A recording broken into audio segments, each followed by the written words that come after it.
I wasn't seeking any knowledge. But you know what? Knowledge kept coming and finding me. One of the most amazing places that I was getting dawah from was from Somalian taxi drivers.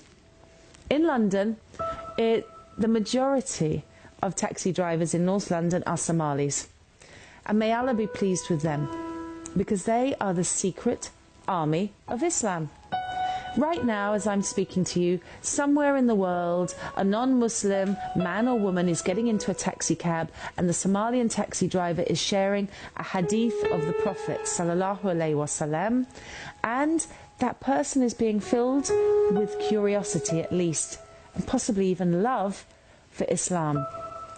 So I would get into these taxi cabs and I would say salam alaikum because I'd been to Palestine, and the driver would always be interested. You speak a bit of Arabic. Oh, you know a bit of Islam.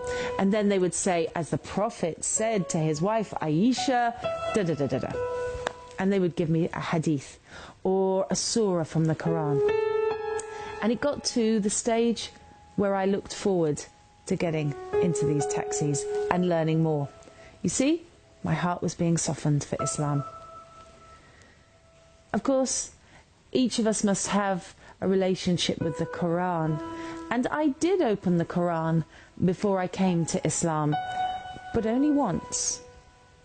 I was given a Quran on the streets of Al-Quds, Jerusalem, by a young Palestinian man I'd never met before and I'd never see again. He said, "This is a gift to you from the people of Palestine. Don't forget us when you leave us." When I got home, I opened the Quran. I washed my hands. I didn't know about wudu, but I opened the Quran and I thought, I like the Muslims. They're good people. Let me find out what their book says. But Al-Fatiha seemed strange to me. I turned more pages. The book seemed to be shouted commands, and the voice seemed rather threatening. I felt scared. Imagine being scared of the Quran. But you know, Allah is the all-knowing and the all-wise. And if you come to the Quran in disbelief, or Allah has not prepared you for the Quran, it's not open to you. And at that point, it wasn't open to me. It was literally a closed book. I shut the Quran and I put it on a top shelf out of respect. And I never opened it again until after I'd said my Shahada. Can you imagine?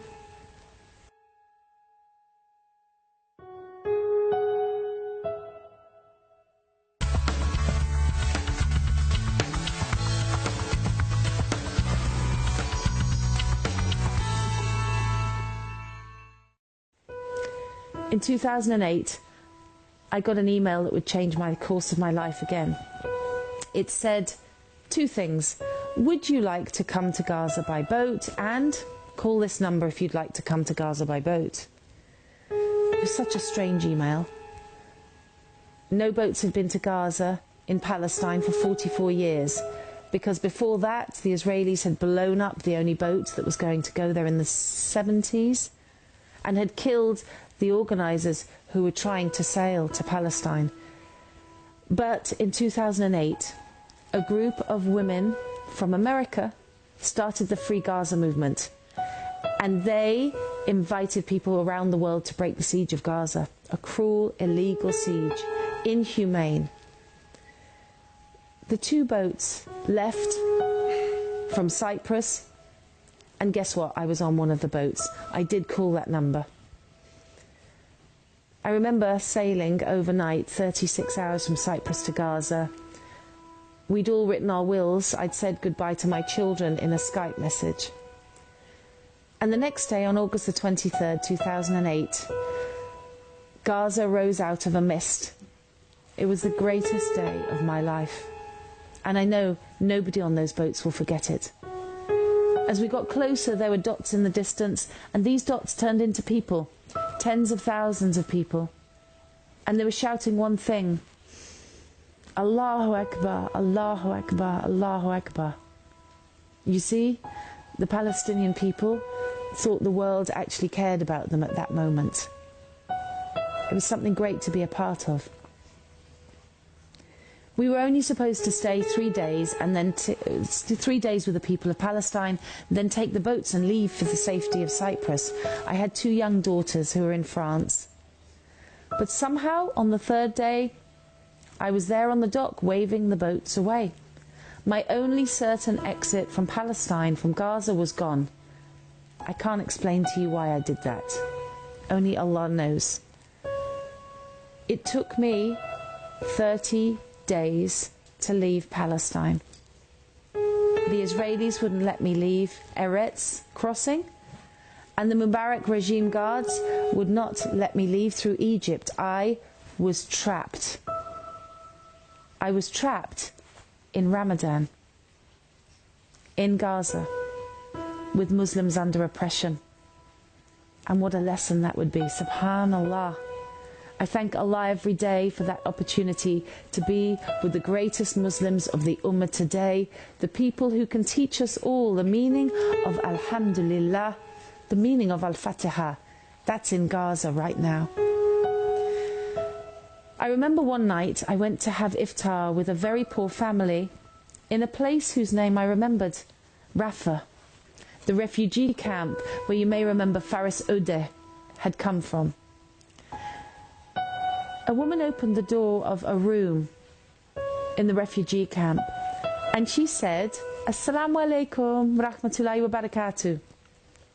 She seemed so happy I couldn't understand it. When I went in, she lived in a hovel. I asked her, why do you fast in Ramadan? It makes no sense to me. Your God makes you hungry. Your God makes you thirsty. Why are you fasting? This mother of Rafah turned to me and she said, with a face so full of light, I fast in Ramadan to remember the poor. I remember those words because she was so poor herself, and she didn't seem to realize it because she was just grateful to Allah for whatever she had. And at that moment a key went into my heart and the words came to me, if this is Islam, I'm in. But guess what? Allah calls us the insan, and the minute I left that refugee camp, I forgot the feeling. But here's the miracle. In the intervening years, Allah subhanahu wa ta'ala never forgot me.